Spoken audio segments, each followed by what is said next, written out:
ያለ ቤተሰብ ፍቃድ ጅልባብና ኒቃብ መልበስ እንዴት ነው?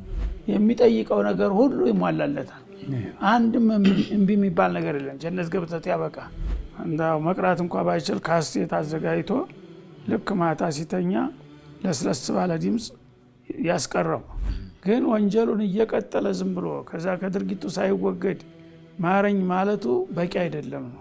ዝሙትን አትቅረቡ፣ ወደ ዝሙት የሚያደርሳችሁ አቅጣጫ ላይ እንዳትደርሱ ነው የሚለው። ዝር እንዳትል በዛ አካባቢ። አላህን ከፍርሃት ብቻ ማምለክ ትክክል ነው እንዴ? بسم الله الرحمن الرحيم الحمد لله رب العالمين الصلاة والسلام على أشرف خلق نبينا محمد وعلى آله وأصحابه ومن تبعهم بإحسان إلى يوم الدين. أما بعد ودنا تكبراتشو يا أفريكا تلفزيون ተመልካቾቻችን ሰኞ ዕለት ከዕለቱ 11 ሰዓት ላይ አልፈታዋ ፕሮግራማችን በሰዓታችን ጀምሯል ማለት ነው ኢንሻአላህ።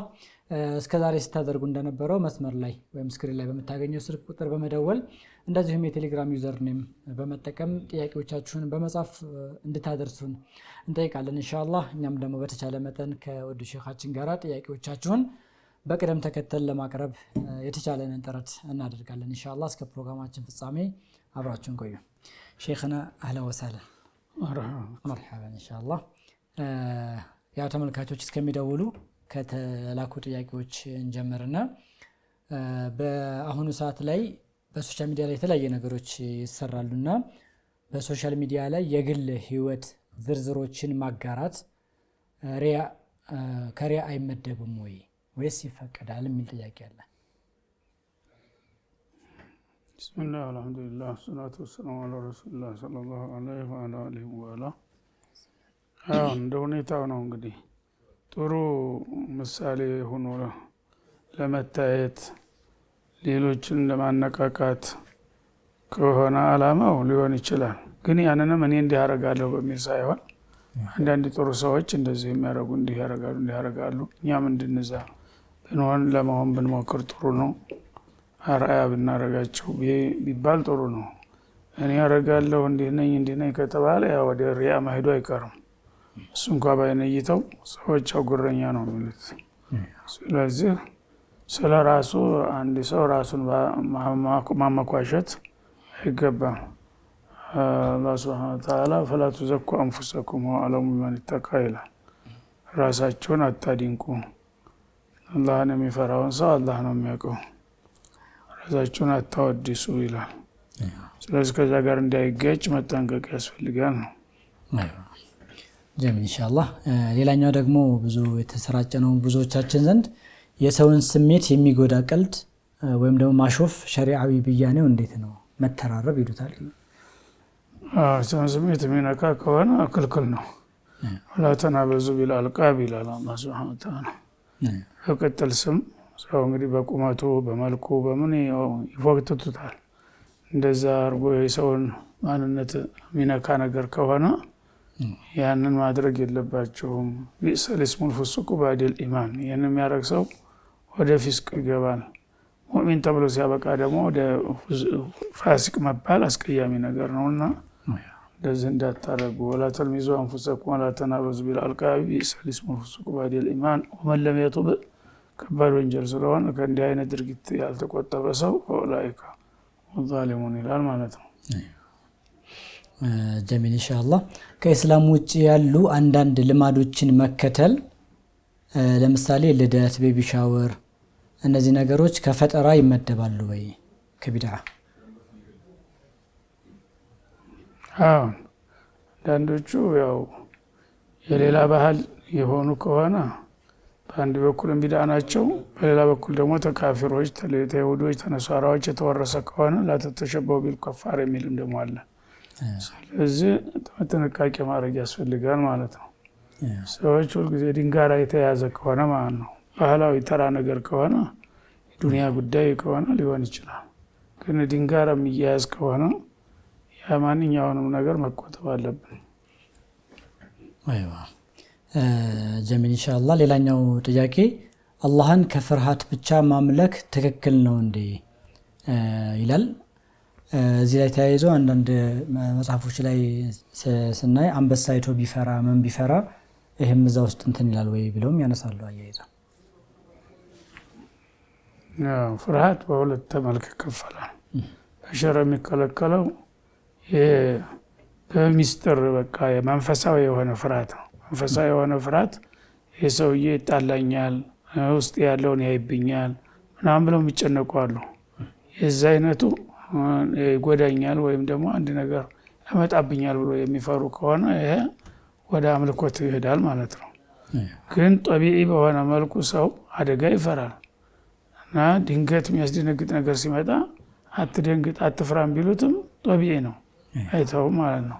ድንገት አንበሳ ብቅ ቢልብህ ትደነግጣለህ። ደግሞ መኪና በኃይል ቁጥጥር ውጭ ሲመጣ ብታይ መደንገጥ አይቀርም ማለት ነው። ያ ከእምነት ጋር አይያያዝም። በተፈጥሮ ያው የሚጎዳው ነገር ሲመጣ እንዲህ ሰው ብቻ ሳይሆን እንስሳም ቢሆን ይደነግጣል፣ ይበረግጋል። እና በዛ ደረጃ ከሆነ ላ ዩከሊፉ ላሁ ነፍሰን ኢላ ወስዐሃ፣ ነፍስ በምትችለው ያህል ነው። አንተ አስበህ ሁን ብለህ የምታደርገው ነገር ነው እንጂ ድንገት ያው አደጋ ሊያደርስ የሚችል ነገር ከመጣ ማንም ሰው አልደነግጥም ማለት አይችልም። መደንገጡ ጠቢዒ ነው ማለት ነው። ያ ጠቢዒ የሆነው ተፈጥሯዊ የሆነው ፍርሃትና ድንጋጤ ችግር የለውም። ፈላ ተኻፉሁም ወኻፉኒ የሚለው ሰዎች ብዙ ጊዜ ያው በተለያየ አጋጣሚ በዛሂርም ቢሆን ከሚገባው በላይ ሰው ፍርሃት የሚያበዛ ሰው አለ፣ ጥርጣሬ። እንደዛ መሆን አይገባውም ማለት ነው። ተወከል አለላህ፣ በተቻለ ሆነ ጥንቃቄ አድርግ። ከዛ በኋላ አላህ ካላለ አያደርስብኝም ብለህ መረጋጋት አለብህ ማለት ነው። ዋናው ግን መንፈሳዊ በሆነ መልኩ ማለት ነው። በአሁኑ ጊዜ ወልይ ነው፣ ለዚህ ነው ውስጤን ያይብኛል ለዚህ የሚል ፍጋት አላቸው። ነዝር ያደርጋሉ። ነዝሩን ታልከፈልኩኝ ያጠፋኛል ይላል። የተለያየ ይምልበታል። በውሸት ተማልኩኝ አላህን በውሸት ከሚምል የሚያከብረው ሰውዬ ይፈራል የበለጠ ማለት ነው። እንደዛ አይነቱ ነው። ምክንያቱም ይሄን መተው ትችላለህ እና መጠንቀቅ ስለሚቻል ማለት ነው። ጀሚል ኢንሻአላህ። መስመር ላይ ጥያቄ ያለን። ሄሎ፣ ሰላም አለይኩም። ወአለይኩም ሰላም ወራህመቱላህ። ጥያቄ ነበረ። አህለን መርሐባ። ባለቤቴ በሶስት ፈትቼሻለሁ። ባለቤቴ ሁለት ጊዜ ፈትቼሻለሁ፣ በሶስት ፈትቼሻለሁ። ስንት ጊዜ አለ? ሁለት ግን በሶስት አለ። ሁለቴ ነው ግን ምን ሆነ? በሶስት ነው አለ። ሁለት ጊዜ በሶስት ፈትቼሻለሁ አለ።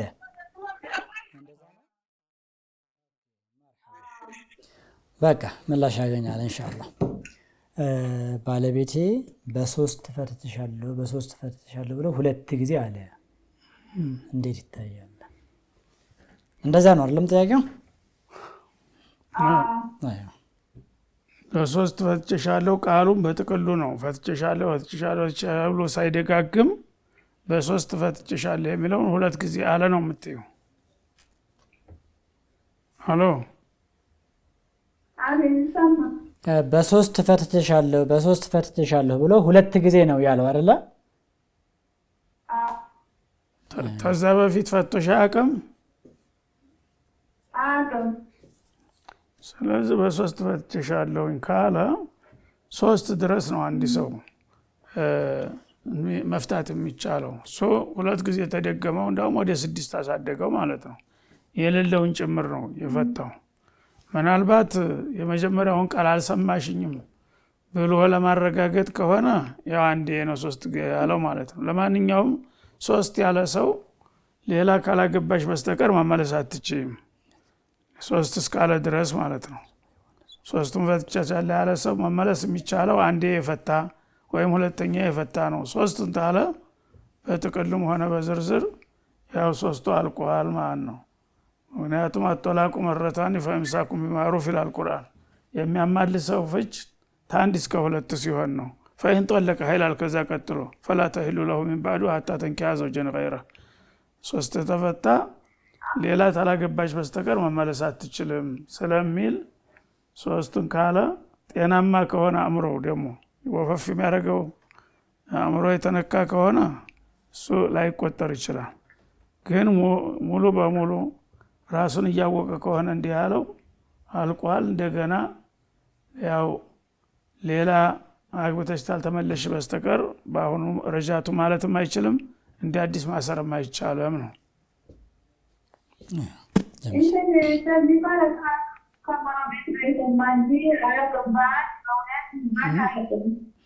ምን አይለም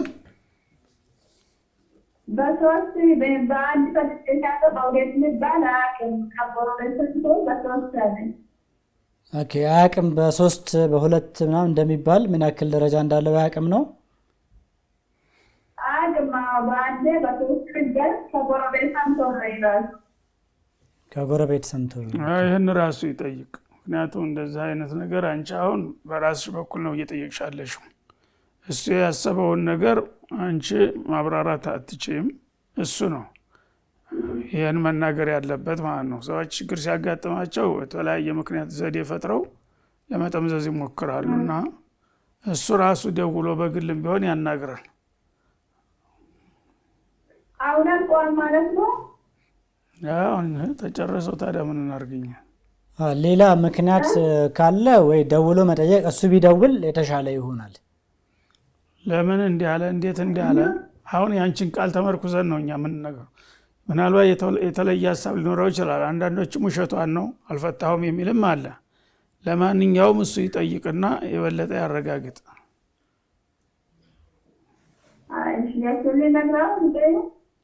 ቢደውል ቆንጆ ነው እሱ ቢደውል በለጠ ግልጽ ይሆናል ጀሚል مرحبا ان شاء الله ሌላኛው ጥያቄ የሲህር ድንቆላ ድግምት ሰለባ የሆነ ሰው ከሩቅያ በተጨማሪ የትኞቹን ዱዓዎች ቢያበዛ ጥሩ ይሆናል ይላል استغفار ማብዛት ጥሩ ነው ቁርአን መቅራት በብዛት በተለይም ሱረቱል በቀራ ለስተቲው አህል በጦላ ብለዋል ነው ያለች ሱረቱል በቀራ አንዳው መቅራት እንኳን ባይችል ካስቴት አዘጋጅቶ ልክ ማታ ሲተኛ ለስለስ ባለ ድምጽ ያስቀረው ያ ሲቀራለት ይደር ሊረዳው ይችላል ማለት ነው እሱም ደግሞ استغفار ማብዛት አለበት ዚክር ማብዛት አለበት ቁል አዑዙ ቢረቢል ፈለቅ ቁል አዑዙ ቢረቢን ናስ ቁል ሁወላሁ አሐድ አያተል ኩርሲይን ደጋግመው ሁሉ ጊዜ ይቅራ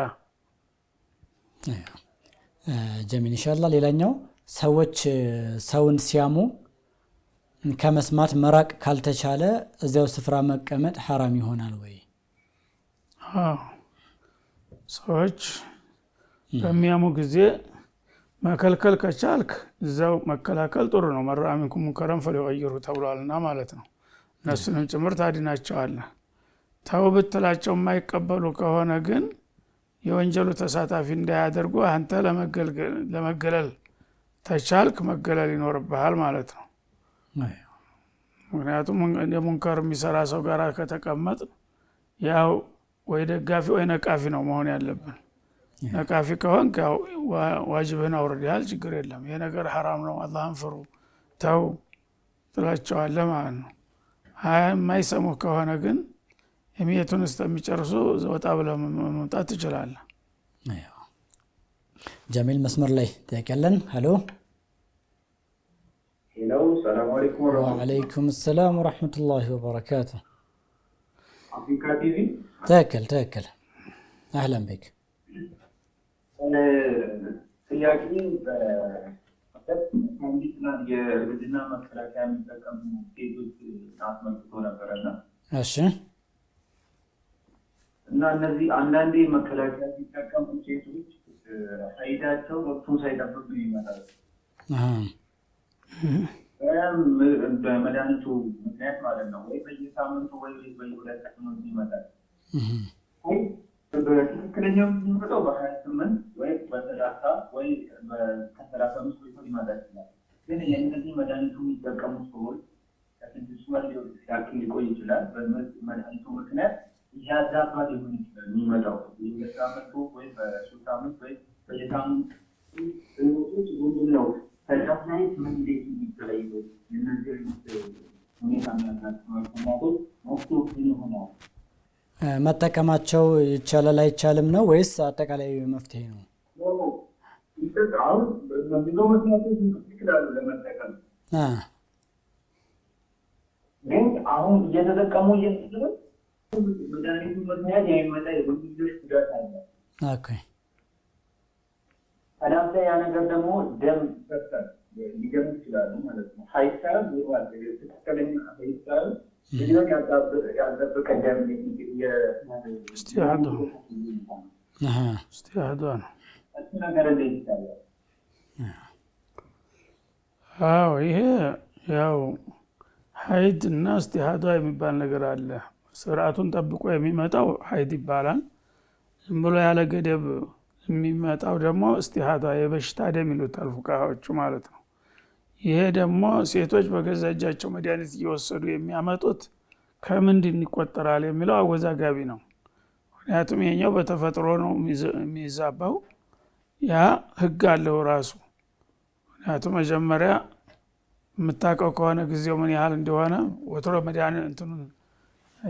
መደበኛውን ደሟን መቼ ጀምሮ መቼ እንደሚጨርስ ካወቀች በየወሩ በዛ ታስብና ተዛ የተረፈውን እንደ በሽታ ደም ተቆጥረው ነበር ማለት ነው። ያ ተፈጥሯዊ ሲሆን ይሄ መድኃኒት በሚወስዱ ጊዜ ዝብርርቁ ነው የሚወጣው። ራሳቸው ያመጡት ችግር ነው ማለት ነው።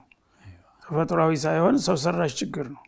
ሰው ሰራሽ ችግር ሲሆን ምን ይሆናል የሚለው ለፉቃሃዎቹም በጣም ያስቸግራቸዋል ማለት ነው።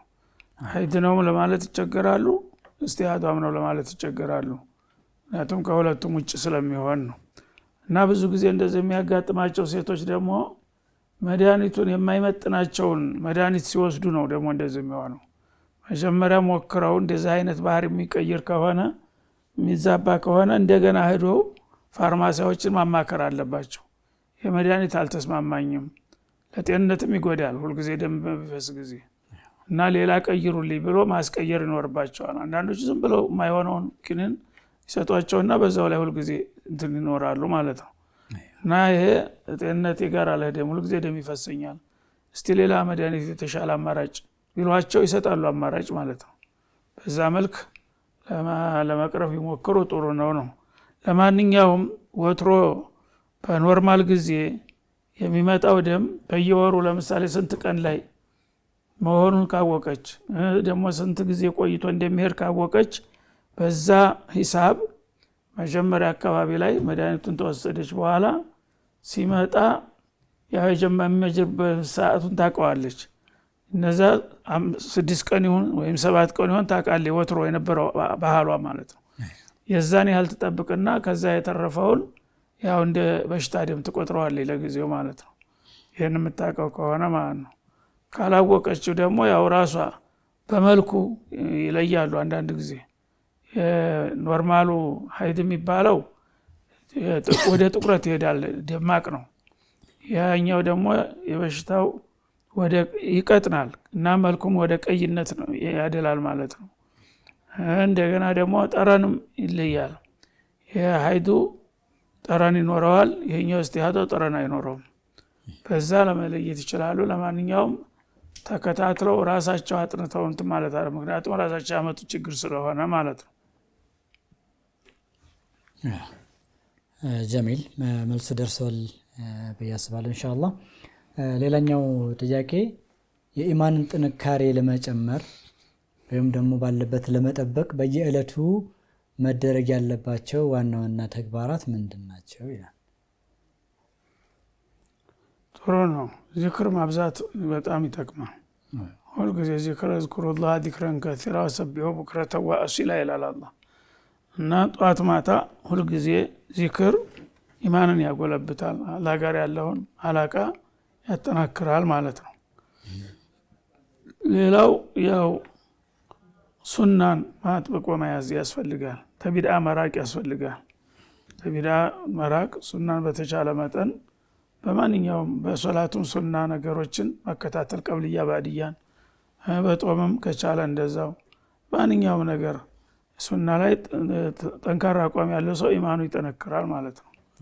እንደዚሁ ዝርክርክ ከሆነ ግን ያው ሸይጣን መዳخل ሸይጣን በሩ ክፍት ስለሚሆንለት በቀላሉ እየተዳከመ ነው የሚሄደው ማለት ነው።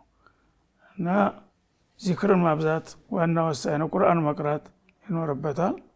እነዚህን ነገሮች ባጠናከረ ቁጥር ኢማኑ እየጠነከረ ይመጣል ማለት ነው። ሌላው የተላከው ጥያቄ ሼክ ሰላም አለይኩም ወራህመቱላህ፣ ታላቁ እህቴ በሸሪዓ ሳይሆን በህጋዊ መንገድ ተለያይታ ብር ነው የደረሳት። ከተለያዩ 5 ዓመት ሆኗል። 3 ልጅ ይዛ ነው የወጣችው። ቀለብም እንዲሰጣት ተፈርዶበት የ6 ወር ብቻ ቀለብ ነው የሰጣት። 4 ዓመት ከ6 ወር አካባቢ አልሰጠም። አሁን በ5 ዓመቱ በቃል ፈትቻለሁ በል ሲባል ብሬን ትመልስና እፈታለሁኝ አለ። የኒካሁና የብሩን መውሰዱ እንዴት ነው? ፈትቻለሁ ሳይሆን አብረን መኖር አንችልም ብለው ነው ወረቀት የወሰዱት ከፍርድ ቤት። ለማንኛውም ያው እሷ መኖር ካልፈለገች በድሏት ከሆነ ያው በዛው መጀመሪያ እንደ ሙስሊም ሸሪዓ ፍርድ ቤት ነበር መሄድ ያለባቸው ሁለታቸውም ቢሆን እና ሙስሊም የሆነ ሰው ሸሪዓ ፍርድ ቤትን አላምንበትም ያው መደበኛ ፍርድ ቤት ይሻለኛል እንደማለት ኩፍር ነው። ራሱ ኢማንን አደጋ ላይ የሚጥል ነገር ነው። ሸሪዓ ፍርድ ቤት እያለ ወደዛ መሄድ የለባቸው ማለት ነው። እነሱ ግን ያው ከመጡልን እኛ ማስተዳደር ኃላፊነታችን ስለሆነ እና እንቶላል አልናችሁ የራሳችሁ ፍርድ ቤት ትታችሁ ወደኛ ይሻላላችሁ መጣችሁ እንዴ ነው የሚሉት። ተባለ ፈተናል አይሉም ደግሞ ምክንያቱም ህግ ያስጠይቃቸዋል። እናንተ ምን አገባችሁ የሌላን እምነት ምትፈቱት የሚል ህግ ስላለ እና ተለያይታችኋል ነው የሚሏቸው። ተለያይታችኋል ወገይብ ነው የሚያወሩት ማለት ነው። ስለዚህ ነገ ማን ነው ለምንድን ነው የፈታችሁ ብሎ እኛ መቻል ስለሚበጣበጡ ስለሚደባደቡ ጸጥታ እንደደፈርስ ብለን መለያየታቸውን ነግረናቸዋል። ታልተስማማቸው መለያየት ነው በእነዋል ይላሉ ማለት ነው። ስለዚህ ወደ ሸሪዓ ፍርድ ቤት ነበር መሄድ ያለባቸው። ተሳስታችኋል፣ ትልቅ ወንጀል ነው፣ ተውባ አድርጉ። አሁንም ምንም ቢሆን ያው በሸሪዓ ፍርድ ቤት ሙስሊም የሆነ ሰው እዛ ነው ችግሩ መፍታት ያለበት። መንግስትም ሸሪዓ ፍርድ ቤት እንዲቋቋም የፈቀደው ለዛ እኮ ነው፣ ሁሉም በዲኑ እንዲጠቀም ማለት ነው። ስለዚህ እኔ የዲኔን አልፈልግም የአላህና የረሱልን ሸሪዓ አልፈልግም የሌሎች ይሻለኛል ታልክ ኢማንህ ራሱ አደጋ ላይ ይወድቃል ማለት ነው። እና ለማንኛውም ያው ሰውየው ቀርቦ በፊቱ ላይ ተለያይታችኋል ሲል ተስማምቶ ተቀብሎ ከሆነ ያው መቀጫም ጭምር የቀለብም ጭምር ፈርደውበታል አይደል? ያን ነገር እያየ ተለያይታችኋል በቃ ታለ ያንን አጽድቆታል ማለት ነው። እኔ ባለቤቴን አልፈታም አትፍቱብኝ ብሎ መቃወም ነበረበት። ስለዚህ እናንተ መጣችኋል ዳኝነት ጠይቃችሁናል በጥያቄያችሁ መሰረት ተለያይታችኋል ነው የሚሉት። ስለዚህ ከተስማማ እንደፈታ ነው መጀመሪያም ማለት ነው እስታልተቃወመ ድረስ። ሀታ ቢቃወም ዳኛ ነው ወስነናል ካለ ምንም ማድረግ አይችልም ማለት ነው። እና አሁን እንደገና ፍታኛ ትፍታይ ድርድር አያስፈልግም ነው። ምክንያቱም እሱ ሌላ ሻጥር እንደገና አሁንም በገንዘብ ማስመለሻ ሊያደርገው ነው። አሁን ያለው አማራጭ ምንድነው? እነዛው ዳኞች ጋር ሄዳችሁ መጠየቅ አለባችሁ። እነዛው ዳኞች ጋር እንደዚህ ብላችሁን ነበር ይሄን ያህል ዓመት ቀለብ አልከፈለም እንዲያውም ያችን የጀመራትን ታልመለሳችሁ እያለ ችግር እየፈጠረብን ነው ብላችሁ መልሳችሁ መጠየቅ ትችላላችሁ። ያን ጠርተው መጀመሪያ ደህን ክፈል ነው የሚሉት። ይሄን ያህል ዓመት ያለብህ ከዛ ደግሞ ትፈታለህ።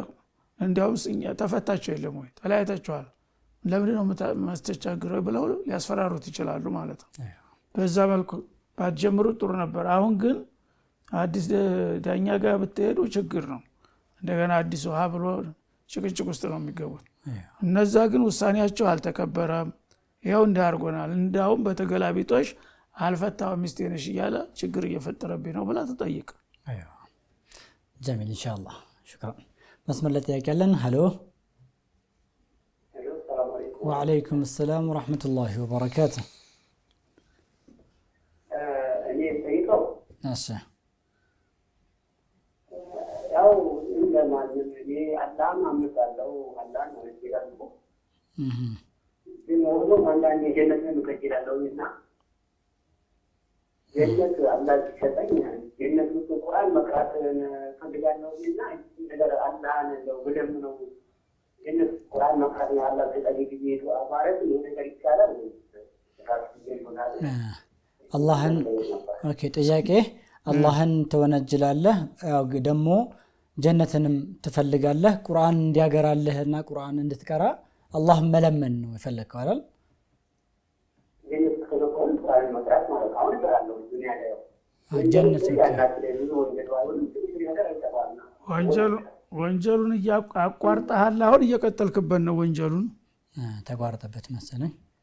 ያው ወንጀል አይጠፋም መቼም አለ መጨረሻ ላይ ጥሩ ያ ወንጀል ሰው መቼም መሳሳት አለ ምን ጊዜም ቢሆን ይሳሳታል ሁሉ በኔ አደም ኸጣ እንደተባለው ማለት ግን ወንጀሉን እየቀጠለ ዝም ብሎ ከዛ ከድርጊቱ ሳይወገድ ማረኝ ማለቱ በቂ አይደለም ነው ምክንያቱም ይሄ አላህን ለማታለል እንደመሞከር ነው እኔ ወንጀልን እቀጥላለሁኝ አንተ ግን በወንጀልም ማረኝ ተውባ አላረግም እያለ ነው ተውባ እያደረክ እየተጸጸትክ ያን ነገር ራስክን እየታገልክ ያማ አንዳንድ ጊዜ ሰይጣን እያሸነፈህ እየወጣህ እየገባህ እየታገልክ ከሆነ ያው ተስፋ አለ አላህን መጠየቅ ትችላለህ ተውባዬንም አጽድቅልኝ ይሄን ሰይጣንንም ያዝልኝ እኔ በተቻለ አቅም ወደ አንተ ተመልሻለሁ እያልክ ከሆነ ይቀበላል ማለት ነው አይ ልማዴንም አልተዋትም ግን ወንጀሉ ቢቀጥልም ማረኝ ታልክ እንደመሳለቅ ነው የሚቆጠረው ማለት ነው ተልባህ አይደለም ተውባ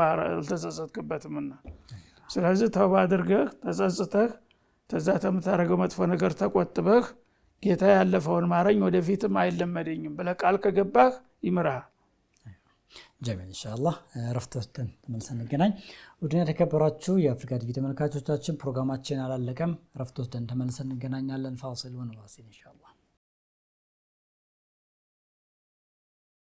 ረፍታችን ተመልሰን ተገናኝተናል ኢንሻአላህ ከረፍት በፊት ተዳደርጉትና ነበረው የደወላችሁ ጥያቄዎቻችሁን ማድረስ ትችላላችሁ ኢንሻአላህ መስመር ላይ ጥያቄ ያለን አሁን ኢንሻአላህ ሄሎ አሰላሙ አለይኩም ወአለይኩም ሰላም ወራህመቱላህ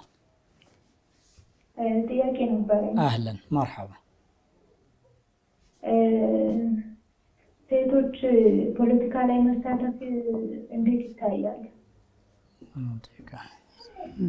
ከምን አይነት ነው የምትሳተፉት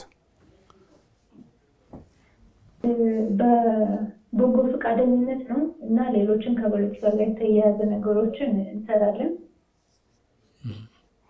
ማለት ፖለቲካ በምርጫ በመመረጥ ማለትሽ ነው ወይስ ሙሉ የፖለቲካ ስራ ውስጥ ተቀጥሮ መስራት እሱም እንዳለ ሆኖ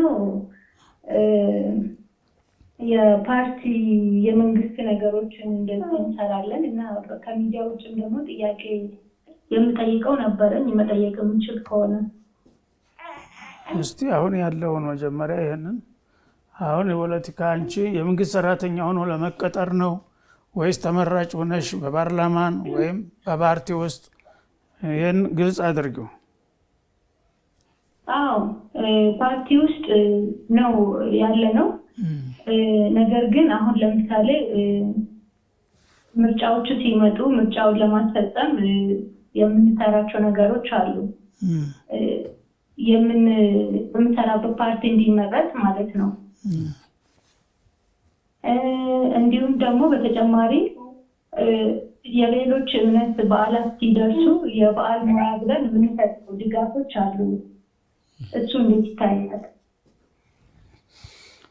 አጠቃላይ እንግዲህ ሙስሊም የሆነ ሰው ዲኑን የሚነካ ነገር መዳፈር የለበትም ዲን የማይፈቅደውና የማይወደውን ነገር ላይ ያው ታቆሚያለሽ ሙስሊም እንደመሆንሽ ማለት ነው ሌላ ባህላዊ ነገሮች የተለያዩ ያው ሰው በማህበራዊ ህይወት ይገናኛል ማንንም የተለያየ እምነት ያለው ሰው በገበያ ለምሳሌ በጉርብትና በማበደር በማዋስ ቃል የተለያዩ ነገሮች አሉ እና ቀጥታ ዲኑ የማይፈቅደው ነገር ወደ ኩፍር የሚወስድ ነገር ወይም ደግሞ ወንጀል የሆነ ነገር ለዛ አላማሽ ብለሽ በዲኑ የማይፈቀድ ነገር ሐራም ነገር መስሪ ከሆነ አይፈቀድም ማለት ነው ከዛ የማይጋጩ ነገሮች ከሆኑ መስሪያቸው ደግሞ የማይጋጨውን ነገር ማንም ማህበራዊ ህይወት ከማንም ሰው ጋር መኖር ስለሚቻል እንደ ገበያ እንደምንም ያሉ ነገሮች በፓርቲም ደረጃ ሳይዋሽ አንድ ሰው ትክክለኛ የተሻለ ሰው ነው የተባለውን እኔ ትክክለኛ ነው ያምንበታለሁ ገለን እንደግፋለሁ ሊል ይችላል ማለት ነው ተዛ አልፎ ግን ዝም ብሎ ወንጀለኛውን ወይም ብቃት የሌለውን ሰው አጭበርብሮ እሱ ይሻላቸዋል ምናምን ከተባለ ውሸትና ማታለል ስለሚኖርበት ያነ የማይቻልበት ሁኔታ ይኖራል ማለት ነው ይሄ عموما ለወንድም ቢሆን ለሴትም ቢሆን አዎ ሴት ብቻ ሳይሆን ወንዶችንም ያካትታል ወንዶች ሴቶች ያው ምርጫ ሐሳብ መስጠት የሚከለክላቸው ነገር የለም በምርጫም ቢሆን እንዲሁም ደግሞ በፊልዳቸው ሴቶችን በሴቶች ፊልድ የሚያስተዳድሩበት ዘርፍ ላይ ቢመደቡ የሚከለክለው ነገር የለም ማለት ነው። ኢንሻአላህ ተመልሷል ይመስለኛል። መርሐባ ኸይር። ሌላው ጥያቄያችን ሼክ ለበርካታ ወራት ከሴት ጓደኛዬ ጋር ካለ ኒካህ አብረን ቤት ተከራይተን እየኖርን ነበረ። ነገር ግን አሁን ደግሞ በሐላል ኒካህ አስረን ትዳር ልንመሰረት ነበረ። ሁክሙ ምንድነው ይላል። ሁክሙ ያው የመጀመሪያው ስታረጉት የነበረው ሐራም ነው። ያው በሐላል እያልክ ራስህ እየተናገርክ ነው። አሁን ወደ ሐላል መምጣት እንፈልጋለን እስታሁን ሐራም ላይ ነን እያልክ ነው ራስህ። ስለዚህ ያ ሐራም ነው፣ ከባድ ወንጀል ነው ማለት ነው። አላህ ወላ ተቅረቡ ዚና ኢነሁ ካነ ፋሂሸተን ወሰአ ሰቢላ ይላል። ዝሙትን አትስሩ ብቻ ሳይሆን አትቅረቡ ነው የሚለው ቁርአን። ዝሙትን አትቅረቡ፣ ወደ ዝሙት የሚያደርሳቸው አቅጣጫ ላይ እንዳትደርሱ ነው የሚለው። ዝር እንዳትል በዛ አካባቢ። ስለዚህ አንድ ሰው እንደውም ቤት ተከራይቶ ለወራት አብሮ መቀመጥ ማለት ይሄ ከአንድ ሙስሊም የሚጠበቅ ነገር አይደለም። አንድ ጊዜ እንኳን በሐራም መገናኘት ከባድ ወንጀል ነው።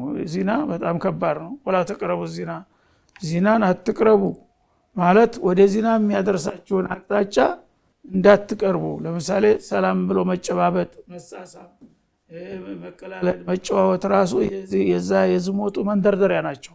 እነዛ መንደርደሪያዎችን እንዳትጠቀሙ ነው የሚለው። ስራውንማ ያው ማንም ሰው ያውቀዋል። ያው እናንተም ራሳችሁ ክልክል መሆኑን አውቃችሁ አሁን ወደ ሐላል እንመለስ እያላችሁ ነው። ስለዚህ ያለፈው ከባድ ነው ወንጀሉ። እንኳን ወራትና ሳምንታት ይቅርና አንድ ጊዜ ለ5 ደቂቃ እንኳን እንትን ማድረግ በጣም ከባድ ነው። አላህ Subhanahu Wa Ta'ala ይቅርታ ላለበስ ተውባ ማድረግ ያለባችሁ ተጸጽታችሁ አሁን መመለሳችሁ ወደ ሐላል ለመምጣት ማሰባችሁ ጥሩ ነው። ያለፈውን ግን ወንጀል እንደቀላል አትቁጠሩት። ያ በጣም ልባው የሆነ ጸጸት ተጸጽታችሁ ጌታን መለመን አለባችሁ ሁሉ ጊዜ ማረን እያላችሁ ማለት ነው። አሁን ግን ለማደስና ወደ ሐላል ለመሻገር ስትፈልጉ አብራችሁ ቆይታችሁ ዛሬ አብራችሁ አድራችሁ ነገ ጧት አሰርን ብትሉ አይሆንም። እንግዲያውሳ ቢቻል ልክ እንደተፋታ ሰው 3 ደም እስከምታይ ድረስ ተለያይታችሁ መቆየት አለባችሁ ከኒካሁ በፊት ማለት ነው። ምናልባት ይሄ የማይቻል ከሆነ ደግሞ ቢያንስ 1 ወርሃዊ ደም ማየት አለባት ተለይታችሁ። አሁን በኋላ በቃ ወደ ኒካህ ልንገባ ነው ትልና ተቻላችሁ እዛው ከፍላችሁ ለይታችሁ፣ ታልቻላችሁ ደግሞ አንደኛችሁ ወጣችሁ 1 ደም አይታ እስከምትጠዳ ድረስ ሙሉ እንደ ወር ተለያይታችሁ መቆየት አለባችሁ። ተዛ በኋላ ነው ማሰር የሚቻለው ማለት ነው። ሲታሰር ደግሞ ያው የኒካህ ሽሩጦች አሉ ማለት ነው። ለስተዳር እንደተለመደው ዝም ብሎ ታስሯል በሚል ሳይሆን አንዳንዱ ጓደኛውን አምጥቶና ቶሎ ኒካህ አሰርልኝ ይላል። የሰፈሩን ሰው ዝም ብሎ በተሰብ አሳውቆ በኃላፊዋ አማካይነት ነው። አንድ ሴት ላኒካህ ኢላ ቢወልይን ወሻሂድ አድልም ብለዋል ረሱል። 2 ምስክሮች ሙስሊም ምስክሮች ሳይኖሩ የሷ ኃላፊ ሳይኖር ኒካህ የሚደረግ አይሆንም ይላል። በሀገራችን ዝም ብሎ አሁን ልማዳዊ ነው። አንዷን ተመንገድ ጎትቶ ይወስዳል። ልክ በዚና እንደሚደረገው ጋብቻም ሲፈልግ አንዱን በመንገድ የሚያልፈውን ሰው ወይም አንድ ቃልቻ ናቶለማ ይልና ጎትቶ አወክዩ ይላታል። መወከል አትችልም ማለት ነው። ላቱ ዘውጁ መርአቱ ነፍስها ولا توكل غيرها الى الحديث። ሴት ራሷን በራሷ መዳር አትችልም፣ ሌላም ሰው መወከል አትችልም። فإن فعلت ይሄን ብታደርግ فإنها هرة ዝሙት ነው የሰራችው ይላል ሐዲሱ። ብዙ ሰው ይሄን ያውቅም። በቀጥታ አግብታ የምታውቅም ቢሆን ባታውቅም ኃላፊ መኖር አለበት አንድ ሴት ስታገባ ማለት ነው። የሷ ዘመድ የሆነ ሰው ቅርብ ዘመድ የሆነ ሰው ብትሞት ሊወርሳት የሚችል ሰው እንደ አባት እንደ ወንድም ቢያንስ እንዳጎት ያሉ የቅርብ ቤተሰብ የሆነ ሰው መኖር አለበት። እሱ ነው መስጠት ያለበት ገለልተኛ ሰው የሷ ሰው መጥቶ ማለት ነው እንጂ ማንም ሰው ያ ሰው ተለለ ዘመድ ከለለ ደግሞ ሸሪዓ ፍርድ ቤት ነው ሄዶ መታሰር ያለበት። ሸሪዓ ፈመላ ወልየለው ፈወልዩ ሱልጣን الحديث። ዘመድ የሌለው ሰው አንዳንድ ጊዜ ዘመድ የሌለው ሰው ያጋጥማል። ወይ ተሰው ሀገር ይመጣል ወይ ዘመዶቹ ያልቁበትና የቅርብ ቤተሰብ ይጠፋል። ያ ከሆነ ሸሪዓ ፍርድ ቤት ሄዶ ነው መታሰር ያለበት እንጂ ማንም የመንደር ሰው መጥቶ ቃልቻ ሸገሌን ጥራውና ዝም ብሎ ይባላል። እንደዛ አይሆንም። ቃልቻ መሆኑ ሳይሆን ጃሂልም ቢሆን ቤተሰብ የሆነ ሰው እሱ ነው የሚቀድመው። ጃሂልም ቢሆን ምክንያቱም የውለታ እኮ ነው። ምንም ጃሂልም ቢሆን እህቴን ለገሌ አጋብቻለሁ ማለት ዝምድና ነው እንጂ ወሳኙ በአረበኛ መናገር አይደለም ሰዎች ግን ዝም ብለው የሆነ ነገር ስለሚያነበንውላቸው ኒካህ የሚሉት ያንን ነው ዋናው እህቱ ከሆነች ገሊት እህቴን በእኔ ያህል መህር ለገሊ አጋብቻለሁኝ ይላል በራሱ ቋንቋ ማለት ነው በፈለገው ቋንቋ በአረበኛ ይሁን በጉራጌኛ በፈለገው በትግርኛ እና ያኔ ደግሞ ያኛው ተቀብያለሁ ይላል አለቀ ይሄ ነው ኒካህ የሚባለው ሰዎች ግን እነዛ የሚያስሩትም ሰዎች አያውቁትም እኮ ዝም ብለው ነው እነሱ ዘመድ አይደሉም ማያቃት የሰው ሚስትም ልትሆን ትችላለች እዲዋን ያልጨረሰ ልትሆን ትችላለች ዝም ብሎ መጥቶ በቃ እንሰር ይባላል እሺ አና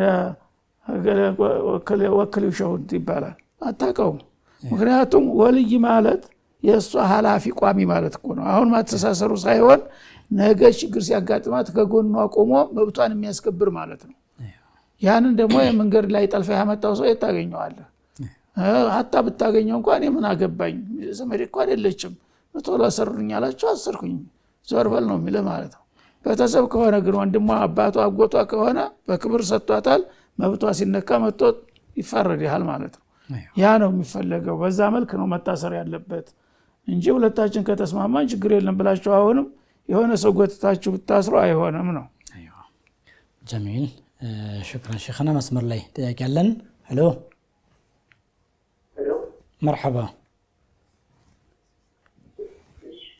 طيب هاي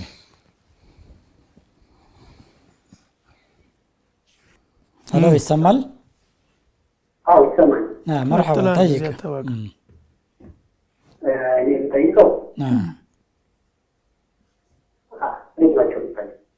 ምንድነው እኔ አላ ለምሳሌ ጀነት ቢሰጠኝ ጀነት ቢሰጠኝ ጀነት ካስገባኝ አሁን ጀነት ቁርአን ልቀራ ይሄን ድርስቀኝ አላህ ለምነው ይሄ ጥያቄ አላህ መደማን ይቻላል ወይ ተገውት ነው ይሄን ቢቀን ነግሮኝ ነው ቁርአን መቅራት በጣም ነገር ይሄ ያው ይፎን ቀራለው ጀነት ቢገባ አላህ ጀነት ያስገባ እዛም ቁርአን መቅራት እንደምንፈልግ አላህ እንደለምነው ቁርአን ያመጣል እንጂ ፍቀረኝ አላህ እንደለምነው ይሄ ጥያቄ ይቻላል ወይ ወንጀል ማለት ነው ያለው አይዋ አሁን በዱንያ ውስጥ እንዳለ ሆነ ትቀራለህ እዚህም ግን ጀነት ስገባ ቁርአን እንድቀራ አድርገኝ ጀነት ገብቼ ቁርአን መቅራት እፈልጋለሁ ብዬ አላህን ብለምን ድንበር ማለፍ ይሆናል ወይ ነው ጥያቄ ጀሚል እሺ ዋናው ነገር አንዴ አላህን ማንኛውንም የምትፈልገውን ነገር ይሰጣል ጀነት መግባት ላይ ብቻ ነው ማትኮር ያለብሽ ጀነት የሚያስገባ ስራዎች ላይ በደንብ ፎከስ አድርግ ጀነት ከገቡ ጀነት የገባ ሰው የሚጠይቀው ነገር ሁሉ ይሟላለታል አንድም እምቢ የሚባል ነገር የለም ጀነት ገብተት ያበቃ ስለዚህ የፈለከውን ነገር ብትጠይቅ አላህ ይሰጥህ ይችላል ማለት ነው ግን መጀመሪያ ግን ጀነት ለመግባት ዝግጅት ማድረጉ ነው ዋናው ነገር ጀነት ገብቶ እንዲህ አይነት ነገር እፈልጋለሁ እንዲህ አይነት አልፈልግም የሚል ነገር የለም ወደህ አስተምትጠላ አንተ መታቀውን ብቻ ሳይሆን ማታቀውን ሁሉ ኒዕማ ይሰጣል አላህ ጨምሮ ማለት ነው አይዋ ማላ አይኑን ኑራት ወላ ኡذن ሰሚዓት ወላ خطر على قلب بشر ነው የሚለው ጀነት ውስጥ ተጠይቆ የማይሆን ነገር የለም የማይሆን ነገር ከሆነ አታስታውሰው ትዝ አይልህም ራሱ አይዋ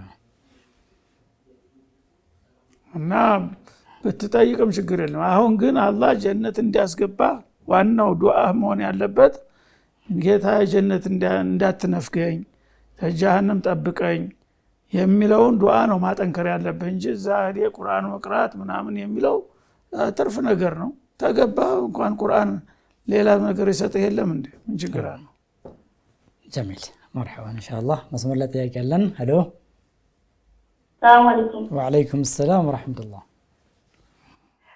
ጥያቄ ነበርኝ እሺ አህለን አሁን ሰደቃ 40 እና 43 አመታት የሚባል አለ አሁን እሱ ነገር ይታያል 40 7 እና አመታት ከደለም ጅግር እሺ مرحبا እሺ ሁለተኛው ከዛ ሌላ ጥያቄ ደግሞ አለኝ እሺ ጠይቂ ጁማ መስጊድ ኢማሙ ከዛ ሲጨርሱ ዱዓ ሲያረጉ ሲደስናንሰል አሚን ማለት አለብን ወይስ የለብንም ፋቲሃ ሲጨርሱ ነው ወይስ ኹጥባ ማብቂያ ላይ ነው ኩትባ ሲጨርሱ ዱዓ ማለት ነው። ايوه مرحبا ችግር የለውም። የመጀመሪያው ሰደቃ ላይ 740 ሰደቃ በመሰረቱ ያው ትልቅ ኢባዳ ነው። ማንም ሰው በሚችለው መጠን እንግዲህም ሰደቃ ማድረግ ጊዜ አይገደብለትም። የሰደቃ በቻልክ ጊዜ ባገኘህ ጊዜ መሰደቅ ነው። እንደዚህ የተወሰኑ ቀናቶችና ወራቶችን መመደብ ግን በሸሪዓ የለም። ይሄ ማለት ነው በ7 ቀኑ ዱዓ ሰደቃ አድርጉ ለሞተ ሰው፣ በ40 ቀኑ በአመቱ ምናምን የሚለው ሰዎች ዝም ብለው የፈጠሩት ነው። እንዳውም ታሌሎቹ የተኮረጀ ነው። የሳምንታት ምናምን ፍታት እያሉ ሌሎቹ እንትን ይላሉ። እኛም እንግዲህ ለምን ተበለጥን ብለው የኛም ሰዎች ያን ነገር ወርሰው ነው ያመጡት እንጂ የሰደቃ የተወሰነ ገደብ የለውም። ሰደቃ መጀመሪያ ዘካ ነው ትልቁ ሰደቃ። ዘካ የሚወጅበት ሰው ያው ሰው ቢሞትም ባይሞትም የራስ ግዴታ ነው። በአመት በተርፍ ገንዘብ ካለው ሊያስከፍል የሚያስችል መጠን ያንን በሚገባ መክፈል አለበት ነው። ከዛ ደግሞ በተጨማሪ ሰደቀተል ፊጥር ለምሳሌ ረመዳን መጨረሻ ላይ ይሰጣል ሁልጊዜም ማለት ነው። ከዛ አቅም ያለው ሰው ደግሞ ለሟች ቤተሰቡ ለአባቱ ለእናቱ ብሎ በምትችልበት በፈለግሽው ሰዓት አንቺ ግድ አመት ሳምንት ወር መጠበቅ አያስፈልግም። ባገኘሽና በቻልሽበት ጊዜ ይቺን ለእናቴ ሰደቃ ተወልኝ ለአባቴ ሰደቃ ይሆንልኝ ብለሽ ማድረግ ይቻላል ማለት ነው። በወራትና በቀናት መመደብ ግን ትክክል አይደለም ነው እና አመታቱ ወራቱ ምናምን የሚለው የሌሎቹ ባህል እየወረሱ ነው እና የሚያደርጉት። ይሄ ብዙ ጊዜ የተለመደ ቢሆንም በዛ መልክ አይደለም። እንደገና ሰደቃ ይሉና የመንደሩ ሰው ሀብታሙን ሁሉ ነው የሚጠሩት። አላህ ደግሞ እነመ ሰደቃቱ ለፉቀራኢ ወልመሳኪን ሰደቃ የሚሰጠው ለችግረኞች ለራብተኞች ነው ይላል። እና ሰደቃ ማለት ደግሞ ግድ በሬ አርዶ ወይም እንትን ብሎ ድግስ ደግሶ ሰውን ማተራመስ ማለት አይደለም። ሰደቃ 10 ብርም ካለሽ 5 ብርም ካለሽ ይችላል እናቴ ሰደቃ ይሆን ብለሽ ለተቸገረም ሰው ብትሰጪ ሰደቃ ነው ራሱ። እና ወስደሽ ማንም ሳይሽ ቤት ደካማ ጎረቤቶች ታውቂያለሽ ደካማ መምተኛ አለ ይችን ያላህ ሐቅ ናት ሰደቃ ትሆንልህ። የታማማ መታከሚያ ያጣ ሰው አለ፣ ራብተኛ ጧሪ የሌለው ደካማ አለ። ለነዛ ወስደን ቤታቸው የቻልነው ነገር ምግብም ቢሆን ፍራንክም ቢሆን ከሰጠናቸው ያ ነው ሰደቃ የሚባለው ማለት ነው። ስለዚህ ይሄ አመታትና ወራት የሚለው የሌሎቹን ባህል ወርሰው ነው እንጂ በዛ መልክ ጊዜ ጠብቃችሁ ጸድቁ የሚባል ነገር የለም ነው በእስላም። አይዋ ጀምን ኢንሻአላህ ሌላኛው ሁለተኛው ኹጥባ ማብቂያ ላይ አሚን ሲባል ኹጥባ መጨረሻ ላይ ያው ኢማሙ ዱዓ ያረጋል። በሚስጥር አሚን ማለት ይቻላል። አንድ ጊዜ ልክ በህብረት አሜን ብሎ ማስተጋባት አግባብ አይደለም። ኹጥባ ላይ አትናገሩ ተብሏልና ማለት ነው። ግን በውስጡ እጁንም ዘርግቶ ቢሆን ዘመም ሳይዘረጋም ቢሆን ኢማሙ ዱዓ ሲያረግ አሚን ማለት ይቻላል። ምንም ችግር የለውም። ጀሚል ኢንሻአላህ። አንድ የመጨረሻ ጥያቄ ብቻ ነው የሚቀረን። ሳዑዲ አብረን በጀማዓ እየኖርን እያለ 2 ልጆች ወደ ሀገር ቤት ሲሳፈሩ አንፈልገውም ብለው በጣሉት ልብስ ውስጥ አንድ የጆሮ ወርቅ አገኘሁኝ። ልጆቹን አጠያይቄ ላገኛቸው አልቻልኩም። 4 አመት ሆነው ምን ላድርገው ይላል። አሁንም አጠያየቁን ይቀጥል። ምክንያቱም ልጆች ጓደኛ ይኖራቸዋል። በተለይ የግሩፕ ጓደኛ አለ በአሁኑ ጊዜ በየአቅጣጫው። ስለዚህ እነዚያ የግሩፕ ጓደኞቻቸው ሲሄዱ ሀገራቸው እንዳይረሳሱ አድራሻ ይለዋወጣሉ። ሀገርም ሆነው ተዛ ይደውሉላቸዋል። ስለዚህ የእሷ ጓደኛ ማን ነበረ የሚለውን አጥሪና ዝም ብሎ ሳይሆን ጓደኛዋ አብራ የነበረችው ከነማን ግሩፕ ነበረች የሚለውን አጥንቶ የገሌ ግሩፓቸው አባል የነበረችው ፈልጋታለሁ ባካቸው አድራሻ ስጡኝ ብለሽ በዛ በኩል ጠይቅ ልታገኝ ትችያለሽ ነው። ታቃተ ያው ታልተገኘ ሙከራ አድርገሽ ያ ተዛ በኋላ ያገኛሽው አንቺ ጥለውታል አንቺ አሰረግሻቸው ልትጠቀሚበት ትችያለሽ። ግን ሙከራ አድርጊ ያው ነው ለማግኘት ማለት ነው። ከፈቀዱልኝ አንድ ጥያቄ ልጨምር ሼህ። ያለ ቤተሰብ ፍቃድ ጅልባብና ኒቃብ መልበስ እንዴት ነው? የቤተሰብ ፍቃድ አያስፈልግም። ይሄ አላህ ያዘዘው ነው። ቁል ያ አዩሃ ነቢዩ ቁል ሊአዝዋጅከ ወበናቲከ ወኒሳኢል ሙእሚኒና ዩዲኒና አለይሂነ ሚን ጀላቢቢሂን ነው የሚለው ቁርአን።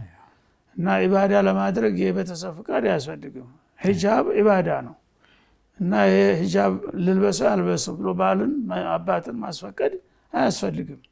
እነሱ መጀመሪያ መከልከልም አይችሉም ሸሪዓ መጣስ ስለሚሆንባቸው ማለት ነው።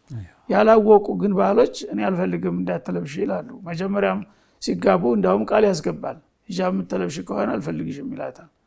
እና እሱ ለዛ ብላ አልለብስም ትላለች። ያለ ፍቃዱ ሶላት ልስገድ ብለሽ ባልሽን በየቀኑ ትጠይቂያለሽ እንዴ? ረመዳን ልጥሞ ተብሎ ይጠየቃል እንዴ? የአላህ ትእዛዝ ከሁሉም በላይ ነው። አላህ ያዘዘውን ነገር ከፍጡር ፍቃድ አይጠየቅም።